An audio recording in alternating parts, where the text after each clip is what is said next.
Yay! Yay! Here's another quick problem. This is something we actually did when I was teaching during a lab. And what happened was we were launching with a little marble launcher, and I didn't know what the speed of the marble coming out of the launcher was. Now, it was the same speed every time because the marble launcher just was a spring-loaded device. But I had no good way of measuring the speed with which it came out of the launcher. I didn't have a radar gun or anything like that.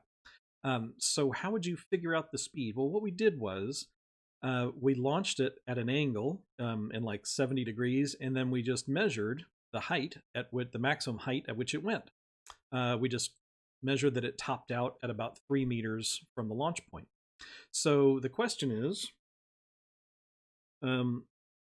what is V initial? What is the launch speed if theta equals 70 degrees and it reaches a maximum height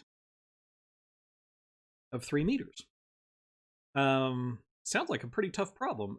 But then what you can realize is that we can use kinematic equations we've already encountered in order to solve it. So, for example, when it hits maximum height, what do we know? We know that the y velocity is 0 then, right? So I can use this.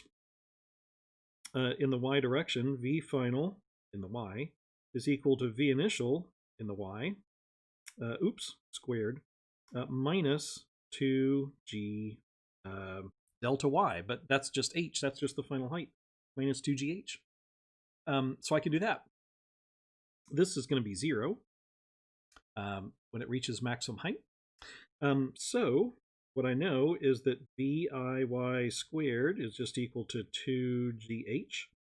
So VIY is equal to the square root of 2GH. Now, what is VIY? That's VI, that's the initial velocity sine theta, right? That's what we said first, is that this is the y velocity is just the initial speed times sine theta. So that equals the square root of 2GH. So the initial speed is just root 2gh over sine theta. But now I know all those things. G is like 10, h is like 3, sine theta is like 70 degrees. So if I plug all those in, what I get was something like 8.24 meters per second. That must be the initial launch speed. So this is just sort of an interesting little example of how we can use equations that we normally wouldn't use in a projectile problem to calculate needed or interesting things. So, okay, just a little quick example.